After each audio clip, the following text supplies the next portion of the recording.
My name is Julie. This is my backyard. I was part of the Go Green Wilmette Sustainable Yard Tour in 2024. So during the tour, I went in depth on some of the details about the yard and how it was developed, and I'm going to be sharing some of that with you in this video. Some of the things you can look for on the video are information about trees, about plants, about the edible garden, and about the rain garden. I hope you enjoy the video. Come, let's see my garden.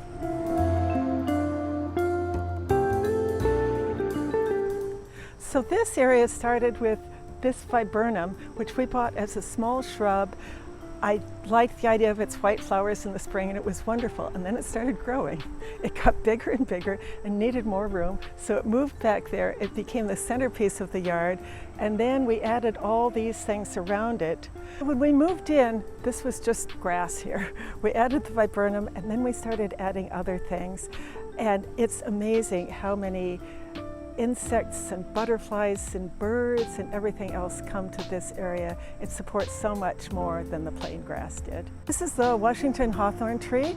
We planted it about 25 years ago, I think, when we did this addition, and I wanted a native tree that would give us light shade. We are amazed at how many birds stop by. We have all kinds of I think hummingbirds perching there. We have woodpeckers who walk up and down finding insects. And then in the fall, we have fruits that the robins and other birds love to eat. This tree, with the place that it's planted, has provided us the perfect shade for being out on this porch. It's wonderful in the morning. It's absolutely perfect in the late day when it's kind of hot and we have light shade here. And it's everybody's favorite place to hang out in the summer.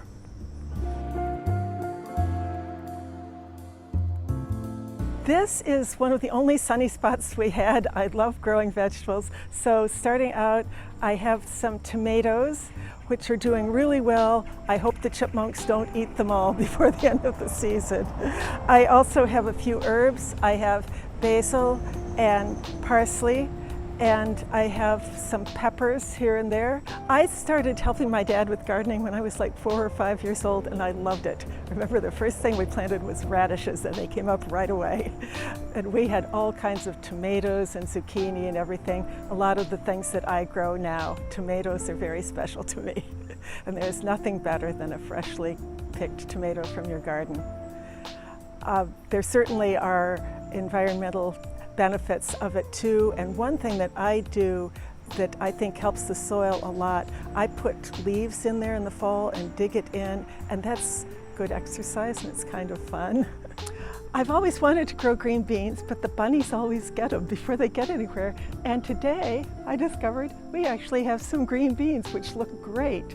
So what I did in the spring, I made what we call a bunny circle, which is really easy. I just bought wire mesh, fastened it together, set it over the plants. The bunnies can't get them, and this is what we have. Okay, this is our rain garden. There were some changes made next door that affected our yard, and we, for the first time, had flooding. So we worked with a specialist and developed this rain garden, and it's worked really well. So what they did is they dug a trench all along this fence as kind of the first level of defense, and that helped some. And then they dug a big, deep pit under here, filled it up with gravel and rocks, and put that on top. Planted all kinds of native plants which have really taken off now, and it works really well. Okay, so our house was built in 1884. The house next door, as I understand it, was built for the daughter of the people who had our house. So our property line is under their eaves. But because of that, we were getting all the water from both houses.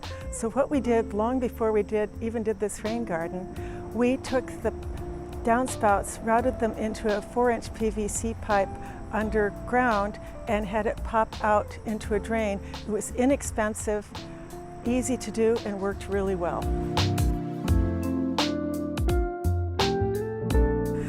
So I started adding natives actually because of Go Green Wilmette's native plant sale. I bought a few native plants there, mixed them in with the others, and they just took off, and they're still doing well. So that has been really a positive thing for me, and an easy way to take some baby steps toward doing something that's sustainable and wonderful.